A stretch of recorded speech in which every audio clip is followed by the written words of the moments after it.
मैं ये कहानी इसलिए सुना रहा हूं क्योंकि जो मेरे साथ हुआ उसका आज तक कोई जवाब नहीं मिला। ये बात 2019 की है। मैं दिल्ली के बाहर एक पीजी में रहता था, तीसरी मंजिल, रूम नंबर 309। मेरी नाइट शिफ्ट थी। हर रोज की तरह रात करीब 2:40 पर मैं काम से लौटा। पूरा फ्लोर शांत, बस एक चीज अलग थी, लिफ्ट खुली हुई थी, जबकि उस वक्त लिफ्ट हमेशा बंद रहती थी।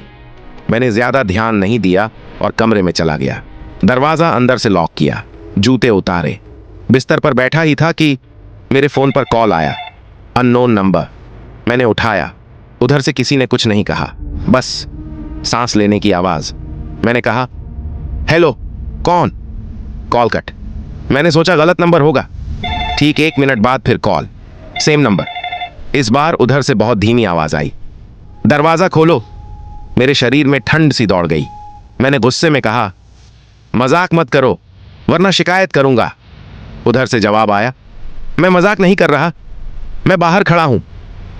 मैं उठकर सीधे दरवाजे की तरफ गया। दरवाजे के नीचे से किसी के पैरों की परछाई दिख रही थी। मेरे हाथ कांपने लगे। मैंने पूछा, तुम कौन हो?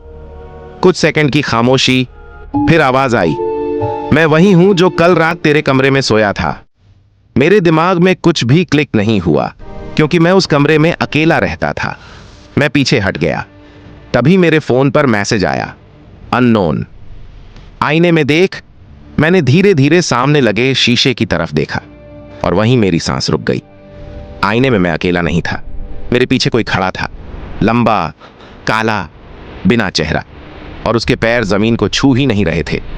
उसी पल दरवाजे पर जोर की दस्तक हुई, धड़ाम, और बाहर से मेरी ही आवाज आई, अब खोल भी दे, मैं थक गया हूं। मैं चिल्लाया।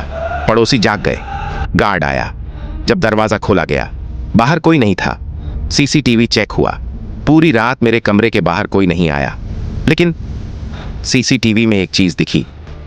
रात 2:41 पर मैं खुद अपने कमरे के बाहर खड़ा था, दरवाजे के सामने, और धीरे धीरे दरवाजा खटखटा रहा था। आज भी मैं किसी भी नए कमरे में पहली रात आईने के सामने नहीं सो पाता, क्योंकि मुझे डर है अगर फिर किसी ने कहा, आईने में देख, तो इस बार पीछे खड़ा हुआ मैं खुद ना हो जाऊं।